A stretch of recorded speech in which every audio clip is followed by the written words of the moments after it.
you ever get tired of talking about sex? I've been asked that question a lot over the years, and I was always like, no, I love talking about sex. I really do, because I talk about sex because I like helping people with sex. And I know that every time I talk about sex, there's always somebody who has never heard anyone really talk about sex in a healthy way without blaming and shaming, and that every day people are starting on their sexual journey. So I know it's of service.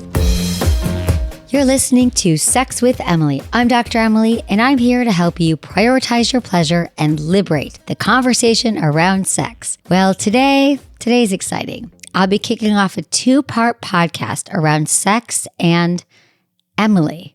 That's right. I'm talking about my sex life a bit and my learnings over the years. And for a long time now, you have sent in questions wanting answers about my own personal life and journey. And yes, I've shared information here and there, but it was never in a concentrated format. So today's show, you'll hear about sex in my 20s, 30s, 40s, and beyond, the toy that changed my team's life, and which sex trend I wish would make a comeback, and so much more. My deepest desire is to connect with you more this year personally and in person. And I'll be doing a lot more of that this year. I just had my first show in San Diego, which was a total success, so look for more. Oh, and if you stay tuned for both episodes, you'll see I really don't hold back. So don't forget to stay tuned for part 2 of this podcast, which will release next week, where I'll be answering your questions. My new articles, 6 Ways to Use Cannabis for Sex, a guide, how to handplay like a pro, and 6 embarrassing sex questions you're afraid to ask, but you did anyway, are all up on sexwithemily.com. And please, please, please remember to rate and review the show wherever you listen. It really makes a difference to get this show out into more people's hands.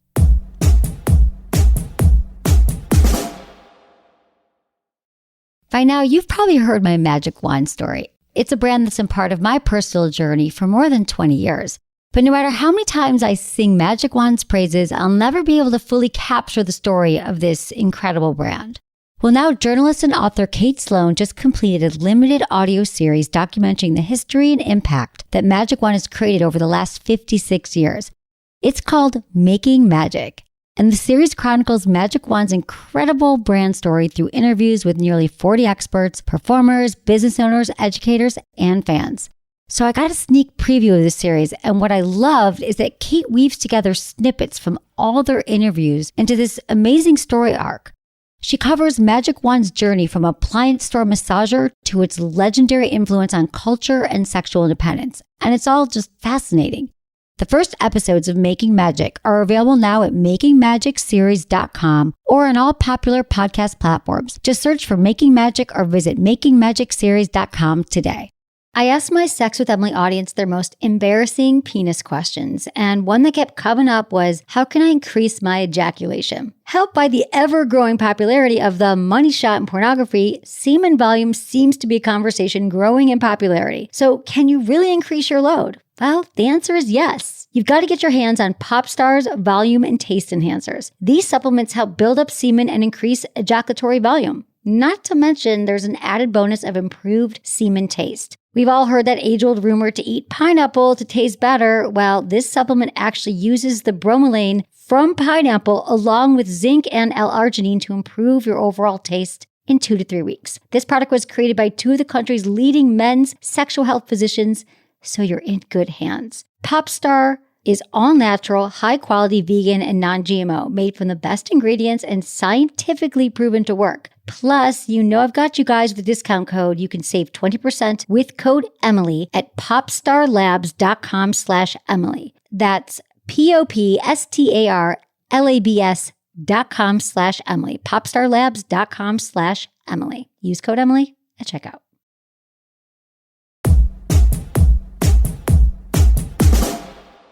Hey everyone, I'm so excited, and to be honest, I was a little nervous about today's episode because I'm the one in the hot seat. But my dear friend and executive producer from Vice TV, Falguni Adams, doesn't let me off the hook. We have a raw conversation about my sex life, my daily routine, and all the things that heat me up.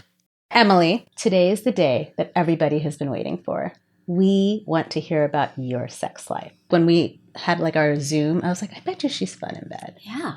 I have to say, because I don't take it so seriously. When I'm intimate, It's not like, okay, we're here to have sex and this is what we have to do. It's like, let's just see how we're feeling together and what we want to do and what comes up for us. And it's all free flowing and talk about it. And that's the problem. Anytime we take something too seriously, we focus on it too much. We end up we take the joy and the pleasure out of it, which is ironic because sex is supposed to be one of the most pleasurable things in the world. And then we kind of mess it up by obsessing about it, worrying about it, not understanding it, never taking the time to learn who we are as, sexual beings. So probably getting in our head, right? Yeah, we get in our heads a lot.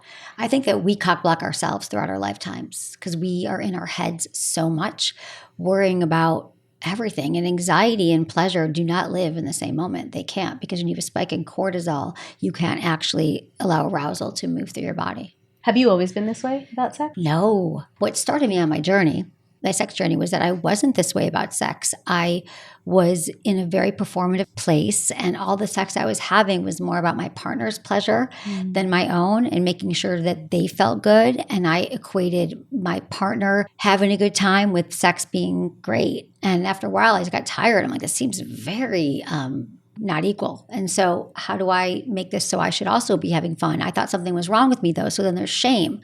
So no, I wasn't this way. I think I covered it by being a performer. And then I had shame that something was wrong with me because I wasn't able to have as much pleasure and I didn't really know what I was doing. So I had to go on the journey to learn. And that's when I started the podcast, because I was looking for answers and I really couldn't find any. So I thought, I'm going to talk to the people. I started talking to people about their sex life, like what's really happening in the bedroom. So you're just like interviewing people? Yeah. Like, hey, talk to me about your... So that was my first podcast the first few years. That's what inspired me to go back to grad school and get my doctorate in human sexuality. But the first 3 years or 2 years, I was just talking to people, experts that were available, people who were like in open relationships or tantric experts or sex educators or people who like just doing alternative things sexually, but also just real people, like people who were in long-term relationships, people who were dating, what they thought of great sex. And then I realized that so many people were looking for these answers, and it just inspired me to make this my life mission. It's interesting that you just used the word inspired you, because as you were talking, I was thinking like, I find it so inspiring that you're able to honestly, like almost casually, like someone will say, oh, Emily, I'm having trouble in this. And you'll be like, okay, so your pleasure you get from clitoral. And the way you say it, it's just so many people are still so squeamish. I mean, including myself at times, Yeah. And honestly, even just being around you and hearing it, each time I hear it, the more I just feel comfortable. I think that is inspiring. I think you're doing your life's mission in many ways, right? What in your mind, in your like sort of big picture goals of life, right? You've come so far. You've done so much and you've done the work. And like I've heard people on your own podcast who are like, I've written this book, and they've done the work and then they've written the book.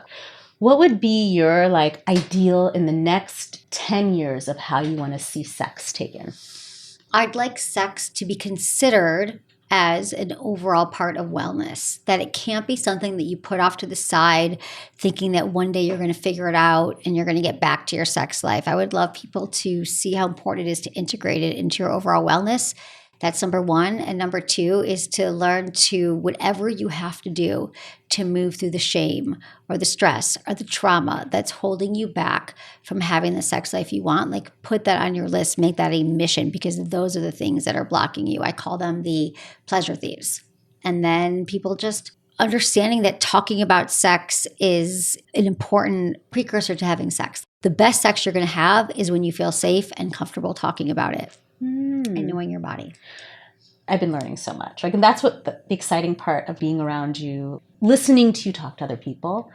I like this whole connection. What got me was sex and creativity. We were talking about this yesterday. And I didn't even realize that was something that's such a hot button topic for you. And I want to learn more about that, because there are so many creatives out there. And sometimes we have blocks and sometimes we have writer's block or whatever block. Well, it's all part of the same source. Like your, if you want to call it is it your sacral chakra, where you have creativity and where you have like birth energy and where you have your sexual energy. And it's all sort of in the same place. So that creativity, sexuality, sensuality, expression, birthing a new creative idea, birthing a baby, it's all related to the same energy. So creativity and sexuality are part of the feminine energy and the flow and part of all of our essence. I think that they do serve each other. When you masturbate and you're more connected to yourself, you're really getting in touch with that sacred energy of sexuality that it does converge with creativity. Yeah. If you cut one off, you're going to cut the other off. Do you ever get tired of talking about sex? I've been asked that question a lot over the years, and I was always like, no, I love talking about sex. I really do, because I talk about sex because I like helping people with sex. And I know that every time I talk about sex, there's always somebody who has never heard anyone really talk about sex in a healthy way without blaming and shaming, and that every day people are starting on their sexual journey. So I know it's of service. But the way I'm talking about sex and the things I'm talking about, I think as I'm heading into my 20th year of the podcast, there's going to be a shift and a transformation that's coming soon. What do you think that is? I'm in the creative incubation process right now, so it's really hard to say, but a lot of my ideas are around real authenticity and sex. Whatever it means, whatever it looks like for people. There's a lot of people giving tips and tricks and answering questions, but I think the authentic conversations about what our last time we had sex, like what did that actually look like? What do we really like? What don't we know? Like real conversations with just real people and what's actually happening in their lives. And I've noticed that since the pandemic, people are really craving in-person interaction, as am I. Because really, after talking about sex in a podcast studio for just so long, I'm ready to take the show on the road, to college campuses, comedy clubs, eventually sell out stadiums. Maybe the Sphere in Vegas. Have you guys been to the Sphere in Vegas with all the digital? It'll be like clitoris, vulva, penis, and people will just be sitting around wherever it is. It could be college campuses. And they are openly talking about sex. They're asking questions. We're having a good time. We're laughing. Because another thing I figure out is the best way people learn about sex is to ask questions and to listen to people's other questions and then the answers that follow. I just find like people don't want to be lectured about sex. It's just so personal. So by providing more of like a live town hall meets comedy meets education, that's part of the new idea I have. So more on that soon. Well, I think you're starting it with yourself. I am. And I mean, Yes. it's very rare that people do this. And so I admire you for that, because the reason why people want to know about your sex life and how you handle things or what you do or what your journey's been like is because you talk the talk and walk the walk, right? Yeah. That's authenticity at its finest. Mm-hmm. What have been sort of your peaks and valleys of my sex life? Yeah. Well, what else? What else? Anything. I'm like, what? Peaks and valleys. I would say a peak was when I first started doing the show almost 20 years ago. And it was like discovering this treasure box of wisdom and secrets and knowledge about my sexuality that I had kept hidden for so long, but that I also didn't even understand. And the possibility that lied there in that knowledge was so rich and so exciting. So that was a peak. So when I first started, I went on this journey of like, trying all the things. I would get all the toys sent to me and go to sex parties and practice talking about sex with my partners and practicing what I preach and being like, oh no, I'm not going to fake it. Like I'm going to ask for oral sex. I'm going to tell my partner to slow it down. So really when I was able to take charge of my own sexuality and realize that it was in my own hands, I think that was some great peaks. And then some valleys have come when I'm really in a stressed place, even though I know what to do, it can be really hard to prioritize my own sex life, even though I'm like masturbate every day, do it in the shower. It's really easy. I've had times in my life where I do that because I know it feels good. But then there's times where like I can't settle into my body. It's really hard right now. But when I come out of that valley, I realize that, oh yeah, of course, masturbation and sexuality and touch and intimacy is one of those things that helps lifts me out. Sex begets sex. So even though I might not want it at certain times, I try to find other ways to get to it. And when I'm talking about sex, I don't just mean like penetration. I mean touch or intimacy or even orgasm without penetration. I try to be in touch with my sensuality. It's sort of like a yawn makes other people. It's contagious. Yeah. I like that. It's like that contagious yawn of sex, though. Right now, sex yawn. You're saying sex, and like everyone's going to start having sex right now. Going in like rabbits. Oh, and another valley to speak to my earlier point is that during the pandemic, I just felt more isolated and cut off from daily interactions like everybody did, with work. But I really felt it from my listeners. I've been doing this SiriusXM show live. I really enjoyed the live callers and going into the studio. And it was just less inspiring to do it at home, which is why whenever I can talk to y'all in person or on the phone, it makes everything a lot more interesting. And I think better for you too. You talk a lot about sexual positions and moments and techniques. Do you have a favorite? Oh, must I choose? I honestly don't have a favorite, but I do like spooning position where you just kind of roll over. That's like I'm just chilling position. You're cuddling, maybe you're watching Netflix or something, and then you can just sort of have sex. I'm a little spoon, partner's a big spoon. That's just like a surprise one that I always like because then I have access to stimulate myself or my partner. Like I can do it. I like missionary and I like being on top. Is there a toy or lube that you often like to bring out of your sex arsenal? I would say my go-to is always the Magic Wand Mini. It's always been the Magic Wand for years, but now they have the Mini, which I love so much because it's a great wand-style vibrator. It's just has great pressure sensations. It's like the sure thing. Everyone's going to feel good with it.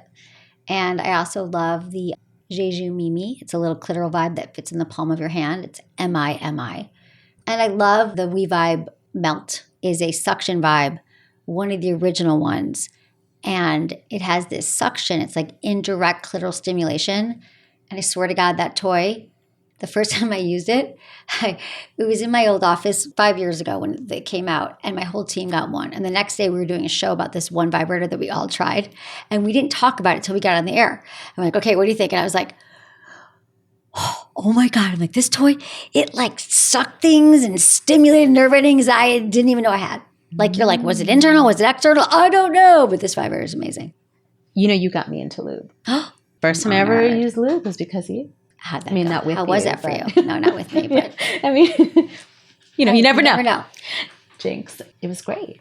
There was a lot of shame around it. And so I feel like you're bringing lube back. Oh, yeah. I think I have brought lube back on the bat. My dream is a lube on every nightstand.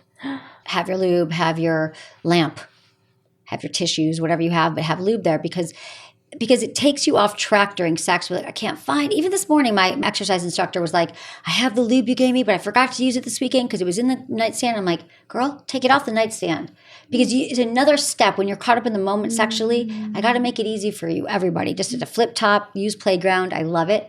But the thing is that there's shame. But everyone could benefit from it, no matter if you're already wet, because our wetness level doesn't last as long as sometimes we need it to. It's sort of fickle. It might be wet at one point, not wet another times a month. Depends on what, like, your cycle, what medications you're taking, if you're sick. It changes. But if you don't have enough lube, you can have tears, you can contract like STIs. So it's just best to be safe. Like, it's like wearing sunscreen on a cloudy day. You can still get burned, but you want to have protection. So I see lube as like protection and also enhancement of pleasure because your nerve endings have just enough wetness on them that's consistent that will allow you to have orgasms more regularly. Wow. So like lube is the sunscreen for your vagina. Yeah, exactly. Okay, there you go. It's a great tag. I like that tagline. Yeah. Is there a sex trend you wish would come back? Maybe just the trend of slowing down and not rushing just to sex because you have to, because you think you should, because you got to figure it out right away. If this person's good for you, it's like I really love the more drawn out courting, getting to know somebody phase, playing around, not, just sort of, exploring. But I don't know if that was ever a phase, but it seems like times were a lot more innocent when we are a lot different before we had porn on our phones and sex became more about what we see in porn rather than what we actually want. It allowed us to make our own choices about what feels good, and we thought we had to follow a script all of a sudden. Like it's more imaginative play. Yeah. Like making felt like out. It was more imaginative. Like yeah. Necking and like all of that. All the stages. Heavy petting. Second base, third base. We'll be right back with Falguni and some more questions about my sex life after this quick break. We'll be right back.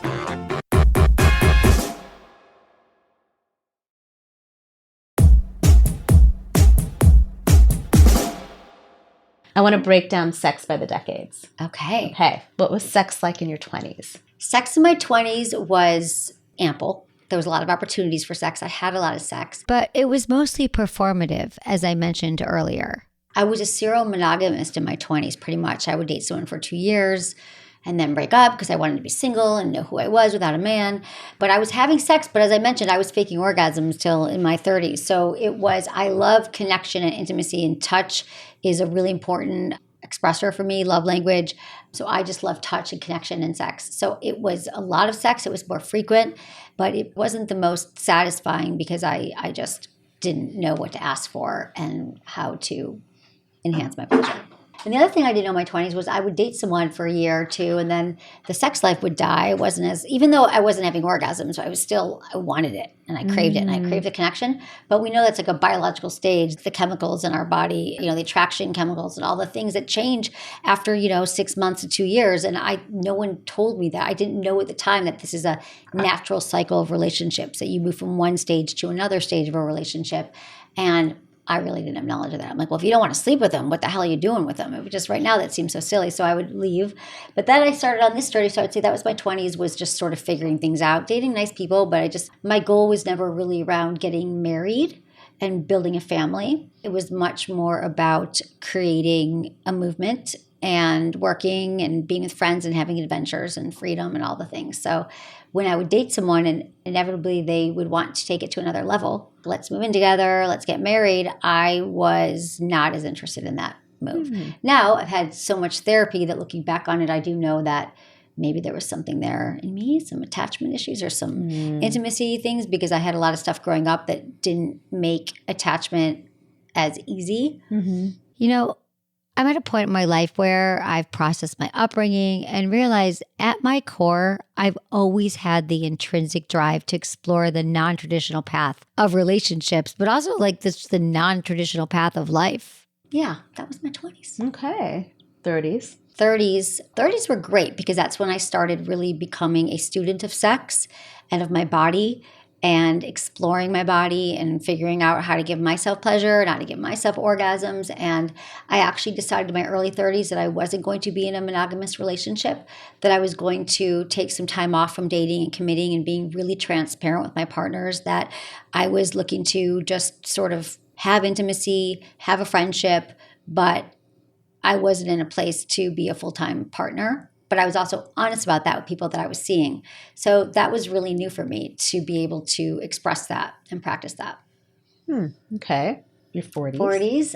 My 40s were a little bit more experiential. I think I had fewer relationships. That in my 40s, I didn't really even have any longer term relationships. I think I had, well, that's not true. What did I have? I don't remember. 40s are a blur. Was there like a level of confidence that came? I had a lot of confidence. So I think that as I got into my 40s, I had a lot more confidence sexually in my body, what I wanted. I mean, by that time, I'd been working in this field for almost 10 years. And I just was so confident about my choices, my sexuality. I no longer felt that I had to give into sex or do anything I didn't want to do. I think I mastered the art of connection and really great sex with people that weren't necessarily people I wanted to spend a lot of time with. I say sex is a skill set, and it really is a skill set that anybody can learn. And it's not only about positions or moves or lube or even toys or saying the right things or dirty talk. Sure, all those things can help with intimacy and connection. Being great at sex and having that skill set is about everything I write about in Smart Sex. It's those 5 pillars of sex IQ or sexual intelligence. It's knowing, am I in my body or am I thinking about something else? How's my health, my physical health, my mental health, my spiritual health? Paying attention to all of those things that I know that I could make any situation, if I'm in those places, if I can check myself. So how's my health? How well do I know myself in this moment? How well am I communicating with my partner? And how well am I accepting my body and my experience where I'm at? That if I could pay attention to those pillars before I go into any sexual situation, I know how to collaborate. I could have great sex with this mug. Lucky mug.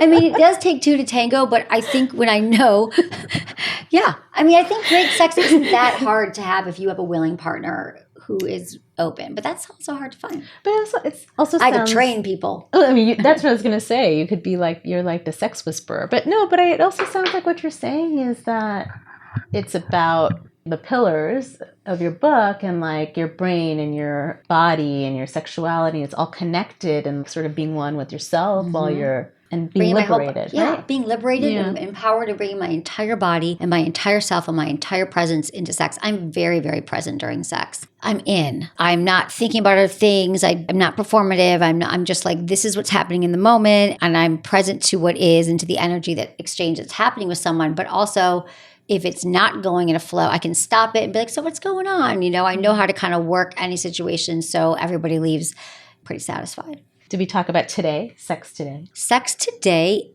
you know, honestly, maybe the best yet. See, if you become a real student of sex and prioritize it, it can get better with every decade. And you don't have to wait. I mean, you could start wherever you're at now. And to be honest, in the 50s, sex changes because of a lot of things, because of hormones, because of work and life. Maybe for many people, they've been in longer term relationships and it's just not the same. Although that happens to people in shorter term relationships. But really, when I do have sex, it's always satisfying and what I need in the moment because I know how to advocate for that. And I really do walk my walk and talk my talk. I communicate a lot about sex with my partner. There's no weirdness or shame or hesitation. It's very safe and open. And we talk about sex effortlessly. And there isn't pressure, you know, will it happen or won't it happen tonight? We really have a dialogue around it where we're getting our needs met in a way that just works for both of us.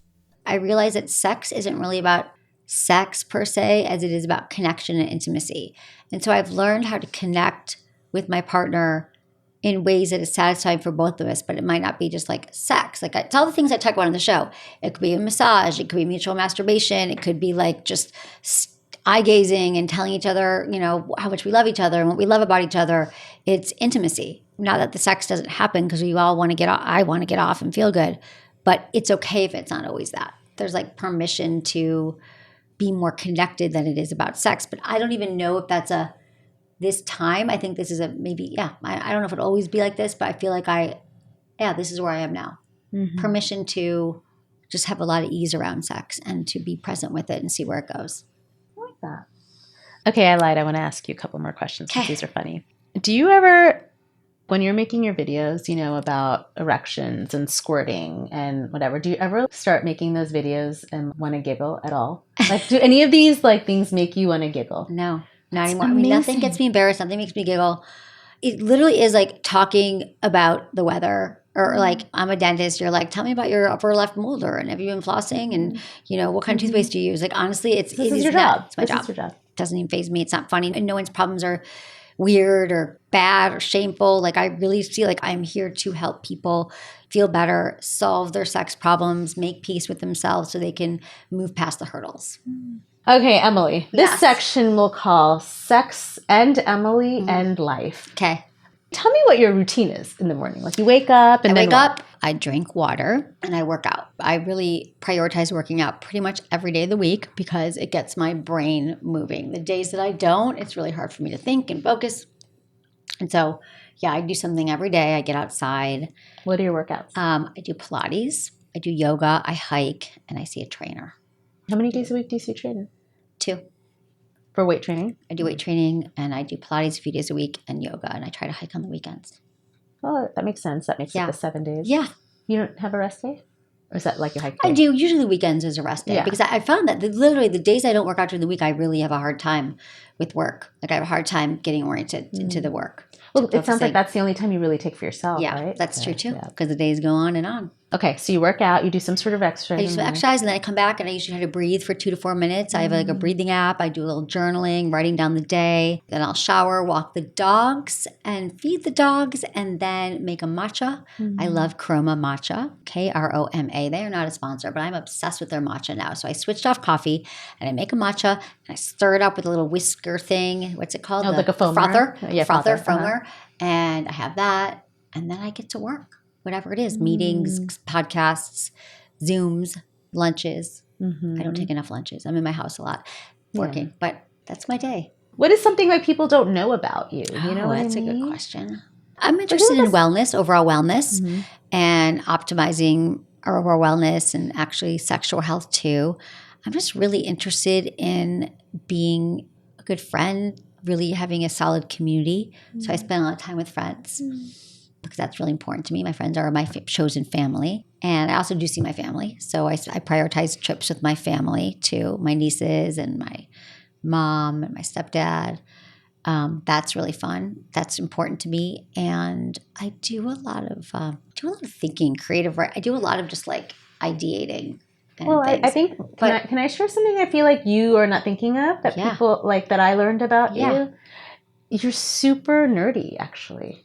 Really? And like in a good way. Like you hear like brain and your gut health and you're like, oh my God, I'm like so jazzed about that. I'm like, okay. Like, you know. I love learning about how the body works. I mean, yeah, I do. I love brain health, gut health. I want to know because I feel like for so long, especially as a woman, our bodies were so shrouded in mystery. I mean, the clitoris wasn't on the map until 1998. Women, you know, all these things about women's healthcare and women's bodies, it's like, there's so much to learn. So when people say, are you ever tired of talking about it? I'm like, we are never done learning.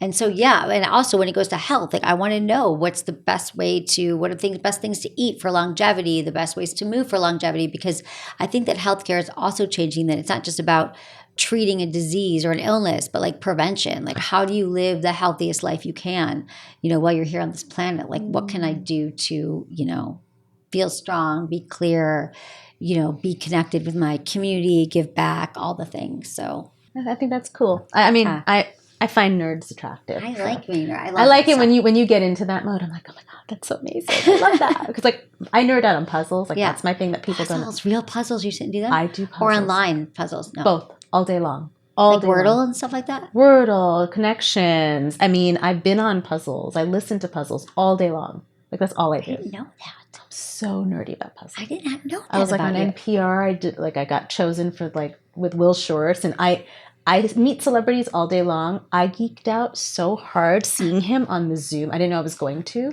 that I was like beside myself. And he's like he's like 80 something years old. And I was like, Will Shortz, it's you. Like I freaked the fuck out. And it was so. How'd you get into that, you think? I think that my brain likes that too. Like I like seeing connections. Yeah, I love it. And that, you know. I think Yeah, I like love studying figuring it out. people. Me too. And like the, you know, all the love languages, the enneagrams, I love all that stuff. I love personal self. I love personal growth. Self-growth. Oh, that was the other thing I learned about you. Okay, sorry. I'm going to tell you because you probably, it's for you, it's every day, right? But I also learned like the other thing that I think is like a huge turn on for you, or like that you geek out on or whatever, is when a man is so self-evolved. Like that he's done the work and he's so self-evolved. Like you really enjoy talking to that person. Yeah, I love people who have done their growth and learned along the way, because there's so much. And I think the human, like being a human is such a gift. We are sort of mammals, but now we have a mind, we have the ability to make decisions and to think, and we're constantly evolving and learning how our brain works. And I find all that fascinating. People who really think about why they're here and how to be a better person and how to contribute and how to be a better communicator. I just, in my heart, in my soul, like I'm here to learn. And I'm a teacher. I seek. I think I teach what I need to learn. And I don't think I'll ever be done. Well, I guess you have to learn to teach, right? Yeah. Where do you refuel? Like, where do you like to go to refuel? Nature, getting out, hiking, walking my dogs, getting in the sauna. I love my higher dose blanket. It's amazing. It's like a sauna blanket. It looks like a, sleeping bag, and you get into it and just sweat. Because I think when you're sweating like that and it gets so hot, it helps me get out of my head and into my body. I refuel with friends. My friends make me alive. But we have to remember that you actually are getting an exchange of dopamine and chemicals. When you see a friend, you get that connection, that oxytocin. It's so, I don't know. I think that's where I go to refresh. I just go to a friend's house, hang out with my people. Yeah. Emily, I'm going to ask you your quickie question. Okay. The 5 quickies. Whatever comes to the top of your head. Don't overthink it. Okay. Biggest turn on? Presents. Not gifts, but like No, presents. Like a presence. A grounded presence. Biggest turn off? People who have a scarcity mentality. What makes good sex? Collaboration, connection, and lube. Something you would tell your younger self about sex and relationships. You're not broken. Take time to figure out yourself and your own body, and it's going to be awesome. What's the number one thing you wish everyone knew about sex? It can get better if you prioritize it. Thank you, Emily. Thank you, Falguni. Thank that you, was really Sex beautiful and and so Emily. loving. Thank you for this beautiful interview and for taking the time and holding space and for being such a good friend. I appreciate you. Listen, this is what fun. everybody wants. I guess so. They really do. And I'm glad that you want to be your authentic self for your listeners. I want to share, I think I've shared things over the years, but not really in depth and not lately and not where I am now. So hello, this is me. Don't forget to tune in for part 2, where I'll be answering all the questions you had about my sex life. Hope you enjoyed the episode.